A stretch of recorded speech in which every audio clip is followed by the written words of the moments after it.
Além dos seus olhos físicos, existe um mundo inimaginável. Um mundo cheio de mistérios. Um mundo cheio de surpresas, que nós teremos o prazer de lhe apresentar. Seja bem-vindo ao nosso canal. Olá pessoal, boa noite para quem é de boa noite, bom dia para quem é de bom dia. Eu sou o Mago Anael e você está aqui no canal do Mago no YouTube. Obrigado pela tua presença, você que é católico, evangélico, espírita, umbandista, ocultista, qualquer que seja a sua religião, você que é ateu, você que acredita em vários deuses, você que é panteísta, você que é um livre pensador, seja muito bem-vindo ao nosso canal.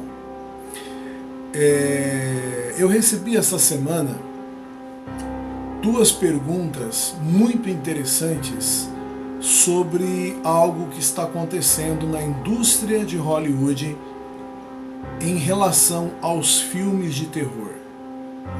E como nós temos acessos a informações de paranormais, até mesmo americanos, porque nós lemos, estudamos, averiguamos, buscamos as fontes, procuramos compreender melhor de onde que foi que tiraram certas ideias,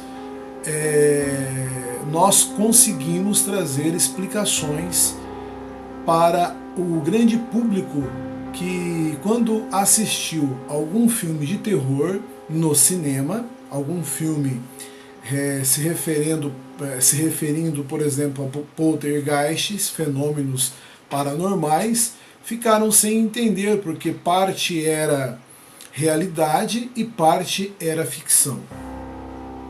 E foi-me feito duas perguntas e eu vou estar falando para vocês as novidades que estão acontecendo nos Estados Unidos acerca da paranormalidade, acerca de casas mal assombradas ou bem assombradas, como queira, e esses filmes que são inspirados nessas obras, porque muitas dessas histórias se tornaram grandes best-sellers e venderam milhões de livros nos Estados Unidos e no mundo todo.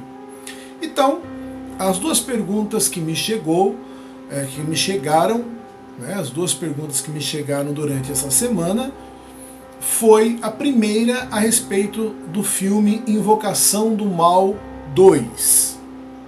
Invocação do Mal 2, nós percebemos claramente e sabemos disso, que Hollywood procurou acrescentar um pouco mais de ação ao filme e acrescentou cenas que não constam na história original. Algumas cenas foram acrescentadas e essas cenas não aconteceram ali na Inglaterra, naquele local aonde aquela família foi perturbada por aquele poltergeist, né? Só que outras histórias também que foram consideradas mentirosas, na verdade, é porque as pessoas que fizeram o levantamento do filme não averiguaram as fontes dos paranormais envolvidos no caso. Por exemplo, foi muito discutido a presença da freira no filme Invocação do Mal 2. Foi muito discutido, pois aquela freira no filme ou na história original, no enredo original ou no fato em si que aconteceu naquela cidade, aquela freira não apareceu para aquela família. Aquela freira, ela não existiu para aquela família. Mas não descarta de forma alguma que Valak, no caso, que está ali sendo representada pela freira, tenha sim aparecido e eles tenham notado e sentido a presença, o casal de paranormais, o Ed, né, e a Lorraine, que fazem o acompanhamento no filme, né, no filme. Eu estou me baseando apenas no filme, né, pois alguns rumores dizem que eles não participaram diretamente desse processo de libertação daquela família, né? Só foram lá e foram embora logo em seguida. Mas eu quero falar sobre essa curiosidade que me foi enviada, porque essa curiosidade ela está acontecendo em outros filmes, porque é um senso comum. Os paranormais americanos, os paranormais ingleses, os paranormais do mundo todo já estão chegando a esta consciência e estão incluindo isso nos filmes de terror onde se tratam de poltergeist, mesmo que a família não tenha visto o demônio, o daimon, o principado, a potestade, o mago negro. Dê o nome que você queira dar, chame como você queira chamar, tá ok? Nós vemos ali no filme que o Ed, ele faz o desenho da freira, então ele deixa meio que aberto que ela apareceu para ele, para o Ed. Aquela freira havia aparecido para ele, ele fez o desenho dela no quadro, pois ele desenhava muito bem, era um ótimo desenhista, vendeu muitos quadros, sustentou sua família durante um bom tempo com a venda de quadros, e ele desenhou aquela freira que ele havia visto talvez nos seus sonhos, e quando a sua esposa, a Lorraine, vê o desenho, ela também fica assustada porque ela tinha visto a mesma entidade em visões. Havia aparecido para ela em diversas visões, inclusive ameaçando ceifar e levar a vida do seu esposo. Tá? Então são duas histórias que se fundiram no filme. E eu quero explicar por que apareceu esta freira, este daimon, porque leva o nome de um daimon goético, da Goécia Salomônica, Valak, né? Eu gostaria de explicar para você por que aconteceu de aparecer esta freira justamente ali nesse filme. E em outros filmes também aconteceram fatos muito parecidos que não constavam nos originais, que eles não viram isso no original, mas, por exemplo, no filme Terror em Amityville, contracenado pelo Ryan Reynolds, também foi acrescido um fato que não está documentado no livro que foi escrito pela família que viveu 28 dias na casa em Amityville.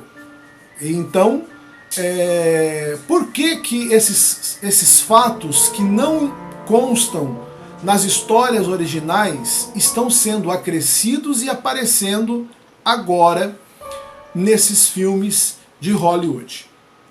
Primeiramente, é bom saber que antes de se fazer um filme, se consulta as fontes, são consultadas as fontes, as pessoas envolvidas, é consultado também os livros, é consultado os jornais da época, é consultado as autoridades da época para saber toda a veracidade daquela história antes de que haja um atestado de que aquilo realmente aconteceu.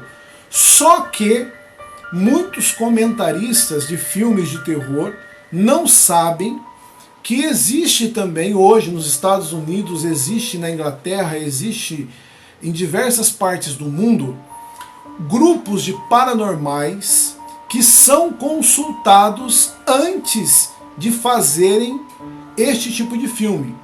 Eles são consultados, são apresentados a estes paranormais que costumam lidar com poltergeist, são mostrado a eles todas as histórias, todos os acontecimentos, tudo aquilo que foi narrado pela família, pela polícia, pelos jornais, e então eles pedem um parecer para os médiums paranormais, sensitivos, aqueles que possuem esse discernimento e esse conhecimento que vem através de muito estudo,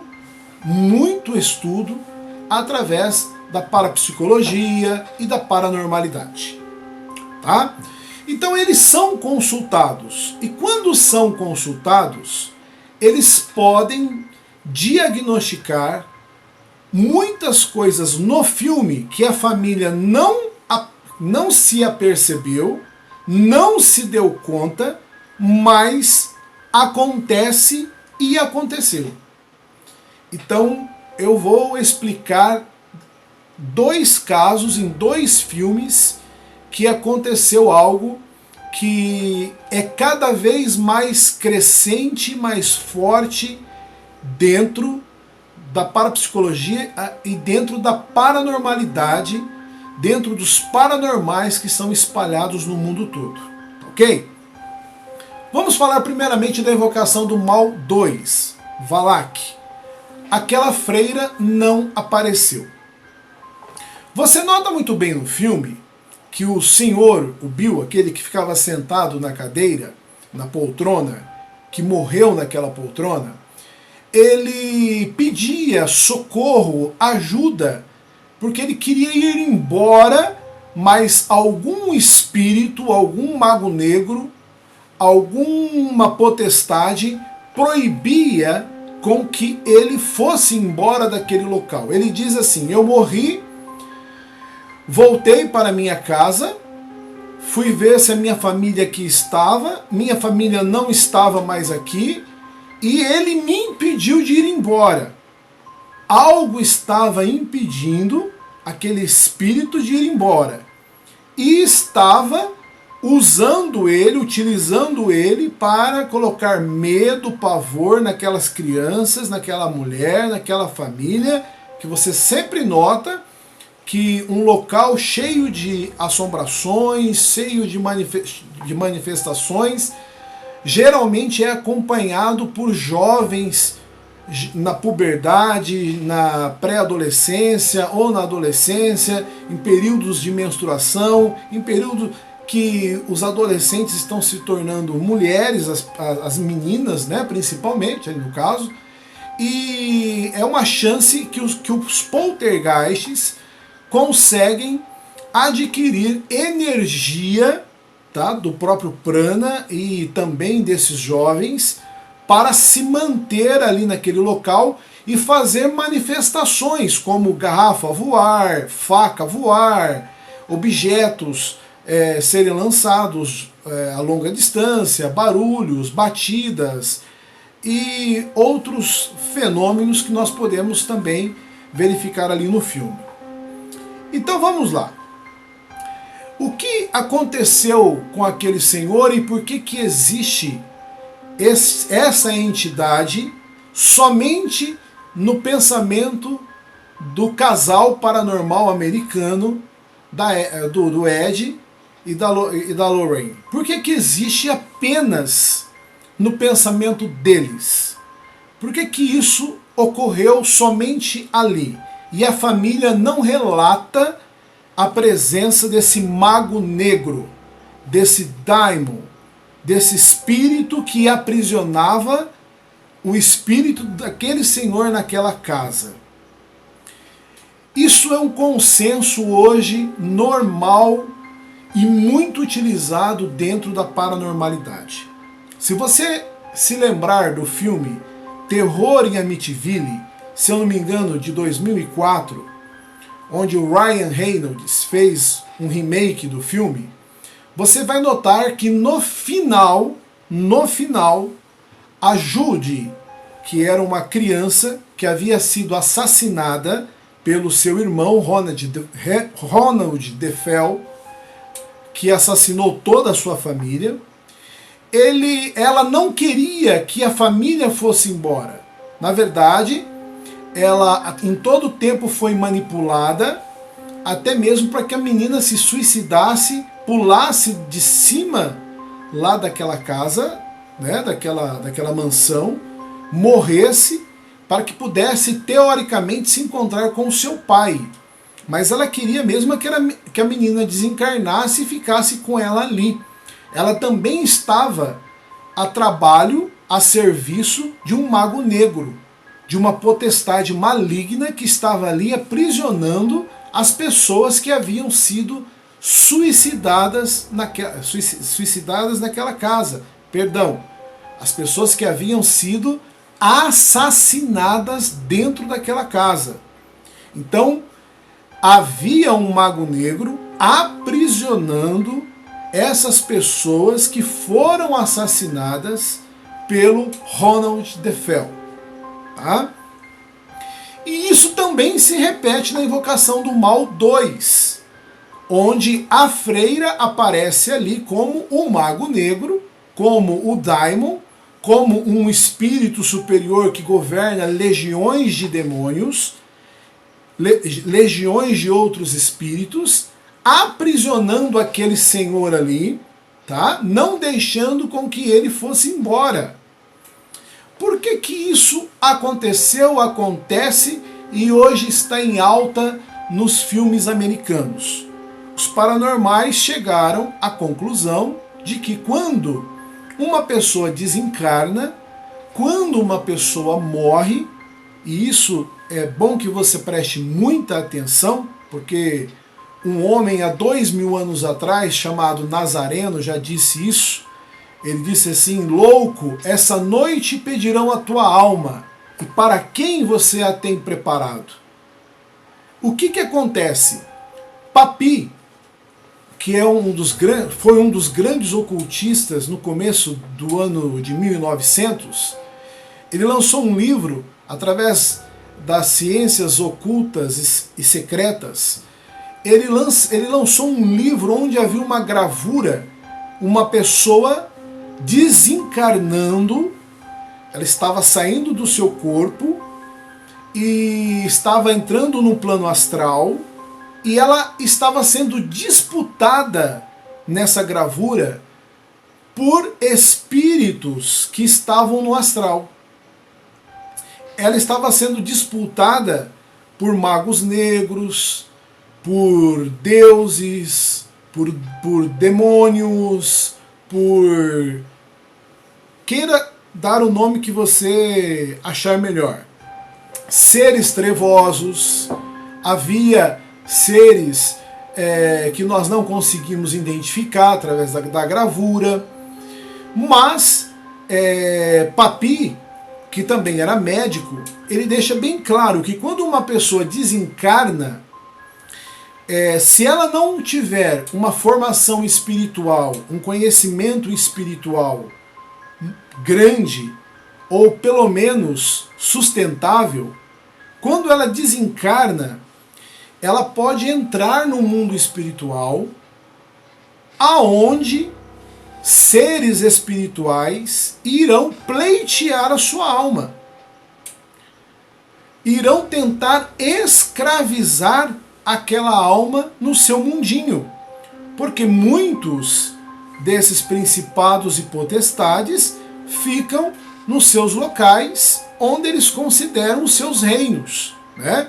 Existem aí não só teólogos como paranormais que acreditam que existe em primeiro céu, segundo céu, terceiro céu, quarto céu, sexto, sétimo céu, e existem dentro dessas escalas, existem ali entidades que são cultuadas, foram cultuadas mantêm o seu exército de servidores e querem continuar ali onde eles estão. Eles não querem subir um grau acima. Porque se eles estão ali no primeiro ou no segundo céu, se eles têm servidores que servem a eles, para eles tudo bem. Eles preferem ficar ali.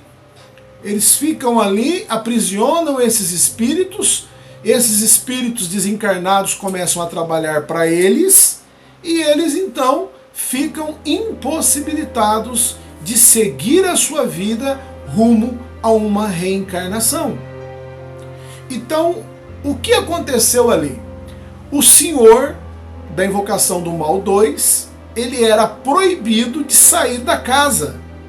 E ele era utilizado para aterrorizar a família, porque o medo gerava a energia para que aquela egrégora se mantesse naquela casa, naquele lugar, escravizando aquela família. Em Amityville, o que aconteceu? Também a família foi assassinada. Os paranormais nos mostram claramente que no final do filme a menina vê a família indo embora após 28, 29 dias de terror, de uma série de sustos e pânicos, e a menina começa a chorar. E quando a menina chora, do nada vem umas garras terríveis maquiavélicas e puxa aquela menina, que é um espírito que estava aprisionado ali, puxa ela para o fundo, justamente ali para o calabouço, né, que era a parte inferior da casa, onde havia um padre protestante que praticava tortura com os índios e com outras pessoas naquela residência. E quando ele desencarnou, ele preferiu ficar ali com o seu reino, com o seu reinado, com as pessoas que ele havia matado, e através do medo ele impunha a obrigação de que elas continuassem ali e ficassem ali. Então, nós temos ali a explicação nos dois casos, que é a visão paranormal. A visão paranormal. Então, quando você desencarna, é muito importante você que tem uma iniciação, você que acredita em alguma divindade, você que tem a sua religião, é muito importante que você saiba que no momento do seu desencarne, a sua moeda de troca, a sua moeda que vai lhe garantir uma passagem a um nível melhor para uma futura reencarnação, é justamente o conhecimento que você tem.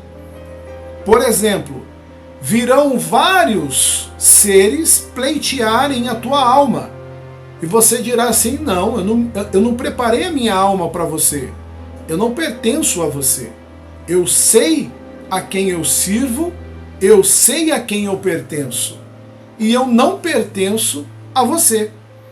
E com a verdade, você vai se esquivando até chegar a justamente a sua galera, vamos dizer assim, ao povo que você serviu durante em vida. Se foi do candomblé, se foi da quimbanda, na quimbanda. Se você serviu no catolicismo, você vai chegar na galera do catolicismo. Se você foi um praticante de magia egípcia, você vai encontrar ali os egípcios também, os faraós e todos os seus comandos. Enfim, você vai encontrar os seus, porque você serviu esses seres durante a vida toda, e quando você desencarna, é lógico que você vai ter um encontro com eles no plano astral, até estar preparado para uma próxima reencarnação. Então vamos lá. Toda casa onde existe espíritos que não conseguem ir embora, eles estão sendo aprisionados por aquilo que nós consideramos mais comumente, nós chamamos de magos negros, que são entidades que operam no astral e que possuem força, autoridade e poder para aprisionar essas pessoas. Por quê? Elas têm outros servidores, elas possuem outros servidores que lhes dão força como egrégora. Então, a alma desencarnada não desafia aquele espírito, porque ele está mais forte, é uma egrégora mais fortalecida, cultuada, adorada muitas vezes, e seria perder uma luta que seria fadada ao fracasso. E aquela pessoa ficaria aprisionada ali. Então muitas pessoas, quando desencarnaram, voltaram para ver se encontravam sua família, porque não se conformaram com a morte, e ficaram aprisionados dentro das suas casas, porque ali havia um mago negro sendo o guia daquela família, e aprisionou aquele espírito ali, e aquela casa começa então a ser atormentada por assombração, por fenômenos paranormais, por fenômenos de poltergeist. Então, não é mentira do filme. O filme não mentiu. Essa é a visão não das pessoas que moravam na casa. Esta é uma visão dos paranormais modernos. Os paranormais ingleses tiveram essa visão, colocaram no filme Invocação do Mal 2. Os paranormais americanos também tiveram essa visão e colocaram no filme Terror em Amityville, lá com o Ryan Reynolds no remake, tá? E agora vamos ver aí qual vai ser o terceiro filme da Invocação do Mal. Alguns dizem que será em Amityville, né? Vamos ver se eles vão usar também desse artifício. Outros já estão dizendo que vai ser da própria freira, que no caso seria Valak, né? Ou Vlak, um daimon da Goécia. Isso nós vemos, olha, os espíritos goéticos entrando até já nas telas dos cinemas, nas grandes telas. A Goécia sendo conhecida até em Hollywood, né? Há 7, 8 anos atrás, pouco se falava de Goécia, quase nada se falava de Goécia, e hoje o que nós encontramos de comunidades de Goécia, professores de Goécia, mestres de Goécia, cursos de Goécia, escolas de Goécia, instrutores de Goécia, tá? É algo assim impressionante, invadindo agora também a tela dos cinemas. Então eu espero aqui ter tirado a sua dúvida. Você que tinha dúvida por que apareceu uma entidade que não estava nos relatos da família, e por que apareceu em Amityville também um espírito que puxa a menina para baixo, aprisionando ela lá. Simplesmente são os magos negros que mantêm essas almas aprisionadas nesses locais, não permitindo que elas saiam dali. E quando chega alguma família, eles tentam primeiramente provocar o medo para que se alimentem dessa egrégora e se fortaleçam. Alguns procuram até fazer com que eles se matem para que tenham mais escravos espirituais, e outros já preferem que eles sejam expulsos daquela casa, porque a presença daquela família incomoda os moradores espirituais daquela casa. Eu vou fazer um outro vídeo explicando quais são os sinais de uma casa obsidiada. Quais são os sinais dentro de uma casa que mostra que aquela casa está sendo obsidiada por magos negros, por espíritos desencarnados, e quais são as finalidades desses espíritos E eu vou estar aqui elucidando e trazendo para você nos próximos vídeos para que você saiba também, caso seja vítima, como lidar com esse tipo de espíritos, tá ok? Se você não é inscrito no canal, não perca, clique aí, olha, inscrever-se. Vamos ver se em breve nós já chegamos a 100 mil inscritos e cada vez trazendo vídeos polêmicos, interessantes, o lado obscuro da paranormalidade, o lado obscuro das magias, o lado obscuro das tradições mágicas, o lado obscuro dos espíritos, tudo isso de uma forma simples que você consegue entender, consegue compreender e consegue assimilar melhor, porque nós tentamos trazer tudo com uma linguagem bem clara, bem fácil e de uma forma que você entenda claramente e consiga as explicações que você não conseguiu assistindo o filme. Tá ok? Boa noite para quem é de boa noite, bom dia para quem é de bom dia. Fica aqui um grande abraço do Mago Anael. Se inscreva no nosso canal, dê um like, compartilhe esse vídeo nas redes sociais, compartilhe no Facebook, no Twitter, no Instagram, em todas as suas redes sociais. Nos ajude também a divulgar um trabalho sério que nós fazemos com muito amor, com muito carinho e com muito respeito a você e ao mundo espiritual. Um grande abraço e até o próximo vídeo. Tudo de bom a você!